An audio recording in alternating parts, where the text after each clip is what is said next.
Hello, I'm Karen Mitchell, and I'd like to share some ideas about religious tolerance in America. I first wish to make clear that I am a Christian.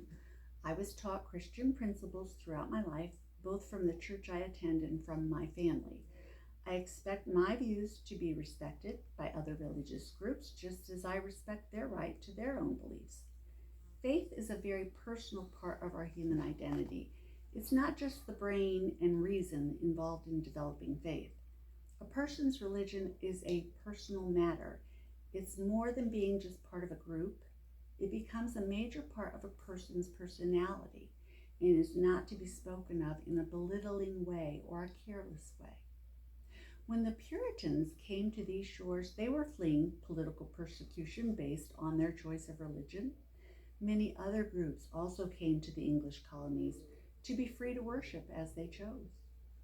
During the late 1780s, at the time of the creation of the U.S. Constitution, there was a new movement advocating natural religion based on human reason rather than revelation.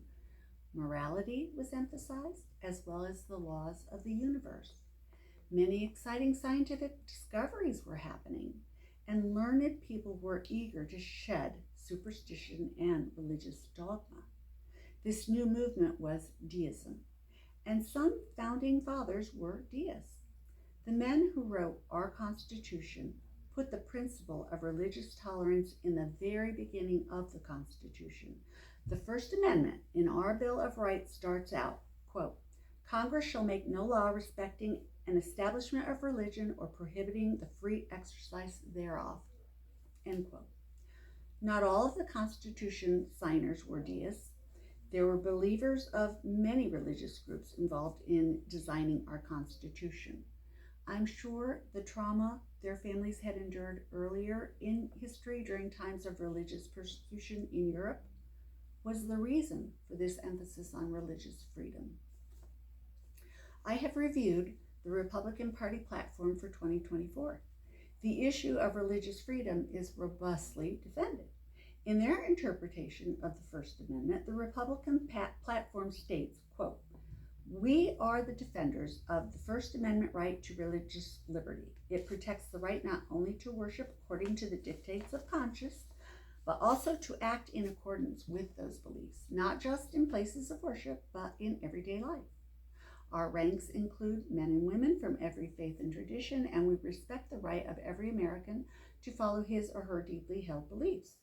To protect religious liberty, Republicans support a new federal task force on fighting anti-Christian bias that will investigate all forms of illegal discrimination, harassment, and persecution against Christians in America," end quote. And in that same vein, they continue on, quote, "Republicans will champion the First Amendment right to pray and read the Bible in school and stand up to those who violate the religious freedoms of American students," end quote. Personally, I have no problem with anyone praying or reading the Bible in school of their own volition, but we dealt with this issue in the past and came to the conclusion that one religion cannot impose its beliefs on all the children at a particular school.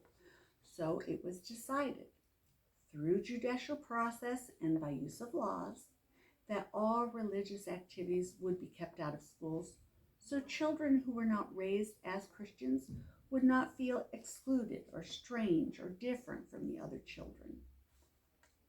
It is a decision that was meant to be kind to other believers of other belief systems. Furthermore, the divisions between different Christian churches and denominations in America is an added issue. Which Christian values will be protected? The Catholic, the Protestant, My Lutheran Church Missouri Synod, or the Evangelical Lutheran Church of America? With such a multitude of religious beliefs in American society, is it really a good time to impose Christian beliefs on those of other faiths? I think not. I do believe it is up to Christians to defend their beliefs. That's not a job for the government. The Christians do not need to be especially protected by law, as Mr. Trump and some other Republicans wish to implement. To my knowledge, Mr. Trump is not a member of any church. He does not attend church. He does not tithe.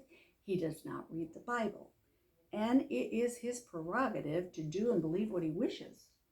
All this excitement he is displaying for the defense of Christianity is simply a farce. He needs Christian support, so he is manipulating Republicans to get that support. It's amazing to me that the far-right Christians don't seem to realize that. Thank you for listening.